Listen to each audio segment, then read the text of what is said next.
In today's professional world, you've got to know your rights. It's absolutely crucial for your safety, for your career. So today, we're going to break down a really important piece of Indian law that every single person in the workforce should be aware of, the POSH Act. And to see why this matters so much right now, just look at this number, 27%. That's how much reported cases of workplace sexual harassment have recently gone up. This isn't some issue that's fading away. No, it's a growing, urgent problem that's impacting workplaces all across the country. So, with this alarming trend, it begs a pretty critical question, right? What is actually in place, legally speaking, to protect you and your colleagues when you go to work every day? All right, here's how we're going to tackle this. We'll start with the scale of the problem, then we'll dive into the law that's designed to protect you. We'll get super clear on what legally counts as harassment, look at the official complaint process, and finally, talk about how we can go beyond the rules to build a truly safe workplace culture. Okay, first things first. Let's really nail down why this conversation is so incredibly critical right now, more than ever before. You see, this isn't about some dusty old law that's been sitting on the books for years. This issue is being actively discussed and reinforced at the highest levels. The Supreme Court has recently handed down judgments that put a huge spotlight on this, basically telling every company out there that strictly following the law isn't optional, and just sitting back and waiting for something to happen is no longer good enough. So let's pivot from the problem to the solution. Let's talk about the legal foundation that was specifically built to give you that protection. Now, this legal protection didn't just pop up out of nowhere, it's been evolving. As you can see, it all started back in 1997 with the landmark Vishaka Guidelines. That paved the way for the formal POSH Act in 2013. And even more recently, new labor codes have come in to reinforce this framework. It just shows a really consistent legal commitment to making these protections stronger and stronger over time. One of the best things about the POSH Act is just how wide-reaching it is. I mean, it's universal. It applies to every workplace. Doesn't matter if it's public or private. Its coverage is also super broad. It doesn't just protect full-time employees. We're talking interns, clients, even visitors. And what's really important, it works together with newer laws, making sure it stays a really powerful tool for keeping people safe. So we've talked about the law, but what exactly does it protect you from? Let's dig into the specific legal definition of sexual harassment so we can all be clear on the boundaries.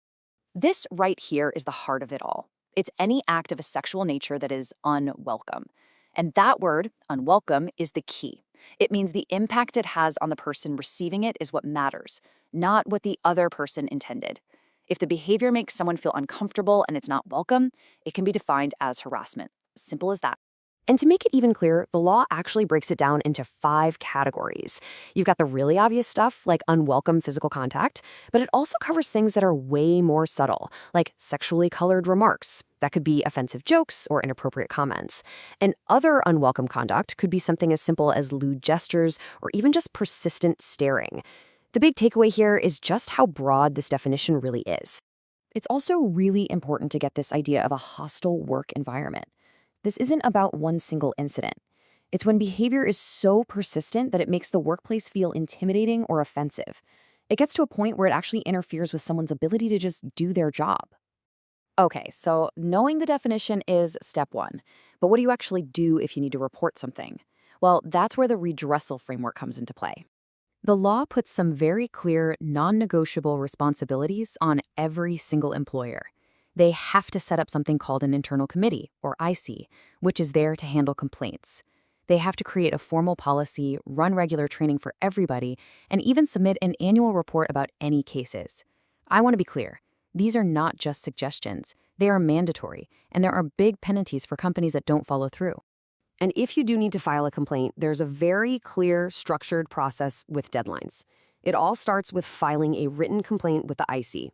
From there, the committee has 90 days to conduct a formal inquiry. After that, they write up a report with their recommendations. And finally, the employer is legally required to take action based on what that report says.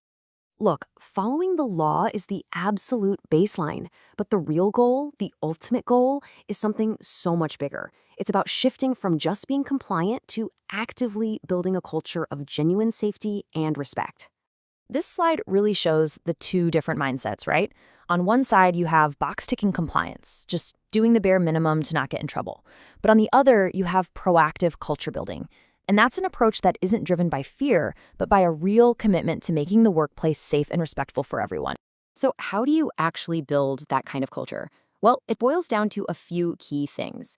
It takes real commitment from the top, from leadership. It means training people on how to step in when they see something wrong. It's about having policies that are fair to everyone and making sure those policies cover things like remote work and digital harassment. And finally, it's about having real support systems in place, like access to professional counseling. At the end of the day, it all comes down to this idea. The goal isn't just to avoid getting sued, it's about creating and nurturing a workplace culture that is built on a foundation of dignity, of empathy, and of accountability for everybody. And that really leaves us with one final, crucial question to think about. I want you to consider your own workplace. Is it just ticking the boxes, or is it actively, genuinely working to be a truly safe and respectful environment? Because the answer to that, well, it makes all the difference.